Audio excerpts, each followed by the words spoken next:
Conference कर रहे हैं, इस बारे में बताएं। सबसे पहले सभी पत्रकार बंधुओं को मेरा नमस्कार। और आज मैं आपको बता दूं कि निगम में आप लोगों के माध्यम से हमने पहले भी ये मुद्दा उठाया था, सीसीटीवी कैमरे के टेंडर का मुद्दा। एमएचए ने 6 पीएसयू कंपनी को अधिकृत किया हुआ है, जिसके माध्यम से निगम व अन्य सरकार के विभागों में निकाले गए टेंडर को कोई भी कंपनी भागीदारी कर सकती है। ये सभी पीएसयू एमएचए, एनडीएमसी या फिर स्मार्ट सिटी गाइडलाइन पर काम करती हैं, जो कि सभी सरकारी विभाग भी इन्हीं को आधार मानकर टेंडर निकालते हैं। मैं आपको बता दूं कि इसी पीएसयू के माध्यम से पहले भी कंपनियों ने टेंडर डाले थे और वो टेंडर तकरीबन 215 स्कूलों के लिए 5000 कैमरे लगने थे, जिसका टेंडर छूटा 36 करोड़ रुपए में। 36 करोड़ रुपए में उसका टेंडर छूटा, जो कि 70,000 रुपये प्रति सीसीटीवी कैमरे का रेट होता है। वो बहुत ज़्यादा महंगा रेट था।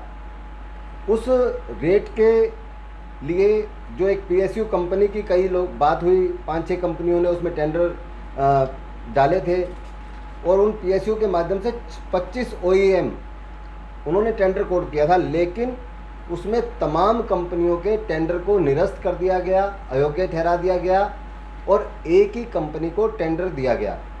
मैं आपको उसमें बीच में एक बात काट रहा हूँ और बता रहा हूँ कि एक पीएसयू जो कि ईडीएमसी में तमाम तरह के काम कर रही है और तकरीबन 5000 कर्मचारी, जिसका नाम है बेसिल कंपनी, उसके 5000 कर्मचारी भारत सरकार के उपक्रम और 5000 कर्मचारी उसके माध्यम से काम कर रहे थे। इनसे कर्मचारी या कहो कि मैन पावर ईडीएमसी लगातार लेती रहती है, लेकिन जब सीसीटीवी कैमरे के टेंडर की बात आई तो भाजपा नेताओं और कुछ अधिकारियों की मिलीभगत से एक नया नियम बना करके लगा दिया गया। उसमें सोल्वेंसी की लिमिट, जो कि हमेशा से 14 करोड़ रुपए थी, उसको बढ़ा करके 17 करोड़ रुपए कर दी जाती है। क्यों कर दी जाती है? क्योंकि किसी एक कंपनी TCIL जिसको टेंडर छोड़ा गया था, क्योंकि उस पीएसयू के माध्यम से उसमें जिन लोगों की भागीदारी थी वो कहीं ना कहीं भारतीय जनता पार्टी से कनेक्ट थे, इसलिए उसके लिए नियमों में फेरबदल कर दिया गया। आपका ध्यान एक और ख़ास बात पर लाना चाहता हूँ कि फरवरी में 2020 में बेसिल कंपनी, जो कि पीएसयू है, उसको टेंडर मिला था और उसको जो टेंडर मिला था वो बहुत कम रेटों पे टेंडर था। लेकिन जब ये टेंडर हुआ तो उस समय कोरोना काल आ गया और कोरोना काल में लॉकडाउन हो गया। लॉकडाउन की वजह से इस टेंडर को निरस्त कर दिया गया और जब लॉकडाउन खुला तो इस टेंडर को कंटिन्यू नहीं किया गया। इस टेंडर को कैंसिल करके नए सिरे से दोबारा से नया टेंडर निकाला गया और उस कंपनी को, जिस कंपनी को भारतीय जनता पार्टी के नेता टेंडर देना चाहते थे, उसके फेवर के नियम बना करके उस बायलॉज के अंदर डाले गए। तो हमारा सबसे पहला यही सवाल था कि इतना महंगा सीसीटीवी कैमरा आखिर क्यों लगाया गया, जबकि 10,000, 12,000, 5,000 रुपये तक की कीमत पर सीसीटीवी कैमरे बाज़ार के अंदर अच्छी कंपनियां, सैमसंग हो या और दूसरी कंपनियां हो, तमाम कंपनियों के सीसीटीवी कैमरे अवेलेबल हैं, उपलब्ध हैं। हमने आम आदमी पार्टी के सभी निगम पार्षद साथियों के साथ हम इस सिंगल बिडर टेंडर को कैंसिल करने के लिए आयुक्त महोदय जी से मिले, मेयर साहब से मिले, स्टैंडिंग कमेटी चेयरमैन साहब से मिले और हमने उसको लिखित में भी दिया, बार दिया कि इसको निरस्त किया जाए, इसको कैंसिल होना चाहिए क्योंकि इसके रेट बहुत महंगे हैं। दूसरी चीज़, क्योंकि ये सिंगल कंपनी है जिसने बिड को क्वालिफाई किया है और सिंगल कोई भी कंपनी किसी भी टेंडर में क्वालिफाई नहीं हो सकती। उस कंपनी को टेंडर नहीं दिया जा सकता जब तक एक से ज़्यादा कंपनियां उस बिड के अंदर ना हो।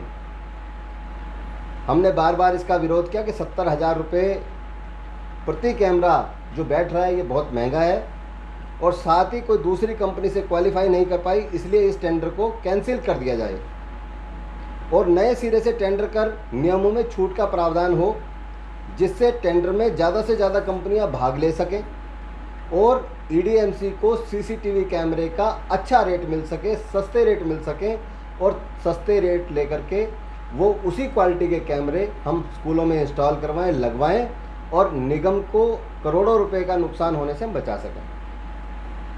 मैं आज आपके माध्यम से आभार व्यक्त करता हूं आयुक्त महोदय का, जिन्होंने निगम के हित में विपक्ष की बात को सुना, समझा और उस पर निर्णय लिया। निगम के फायदे को देखते हुए उन्होंने इस टेंडर को कैंसिल किया। सिंगल बिडर के उसमें क्लॉज डाला है कि सिंगल बिडर होने की वजह से हमने इसको कैंसिल किया। जो भी कारण है, इन तमाम चीज़ों के लिए मेरी मुलाकात, मैंने बात करी, ENC साहब से मुलाकात करी, विजय प्रकाश जी से।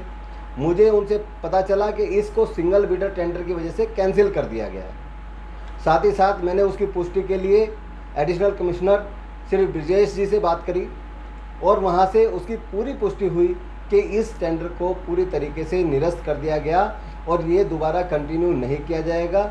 जब दोबारा से टेंडर निकलेगा तो नए सिरे से टेंडर होगा और उसमें तमाम कंपनियों के माध्यम से नियमों में कुछ ना कुछ छूट दे करके और तमाम कंपनियों को, PSUs को इनवाइट किया जाएगा, जिसके बाद निगम को करोड़ों रुपए का लाभ होगा, ऐसा मेरा पूरी तरीके से मानना है।